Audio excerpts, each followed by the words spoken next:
సహదేవుడు చాలా నిశ్శబ్దంగా ఉండేవాడు. కానీ అతనికి నక్షత్రాలు, ఔషధాలు మరియు భవిష్యత్తు గురించి గొప్ప జ్ఞానం ఉండేది. కురుక్షేత్ర యుద్ధానికి ముందు శ్రీకృష్ణుడు అతని దగ్గరికి వచ్చాడు. సహదేవ, నీకు ఫలితం ముందుగానే తెలుసు కదా, మరి నీవెందుకని మాట్లాడు అని అడుగుతాడు. అప్పుడు చేతులు జోడించి సహదేవుడు, ధర్మం భవిష్యత్తు కంటే గొప్పది, నేను భవిష్యాన్ని చెప్తే మానవుడు స్వేచ్ఛ చనిపోతుంది అంటాడు. శ్రీకృష్ణుడు చిరునవ్వుతో, నీవు నిజంగా జ్ఞానవంతుడు అని అంటాడు. యుద్ధ సమయంలో సహదేవుడు కీర్తి కోసం పోరాడలేదు, గాయపడిన సైనికులకు చికిత్స చేశాడు, ఆకాశాన్ని పరిశీలించాడు, యుధిష్ఠిరుడికి మౌనంగా మార్గదర్శనం చేశాడు. యుద్ధం ముగిసిన తర్వాత యుధిష్ఠిరుడు అడిగాడు, తమ్ముడు, నీవెందుకు ఎప్పుడు వెలుగులోకి రావాలనుకోలేదని. సహదేవుడు నవ్వుతూ, చంద్రుడు ఎప్పుడు సూర్యుడితో పోటీ పడ్డాడు, నేను ప్రకాశించేందుకు కాదు, సమతుల్యాన్ని కలిగించేందుకు జన్మించానంటాడు.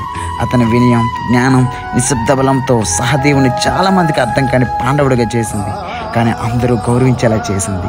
మౌనంలోనే సహదేవుడు నిస్వార్థ జ్ఞానానికి, నిశ్శబ్ద బలానికి ప్రతీకగా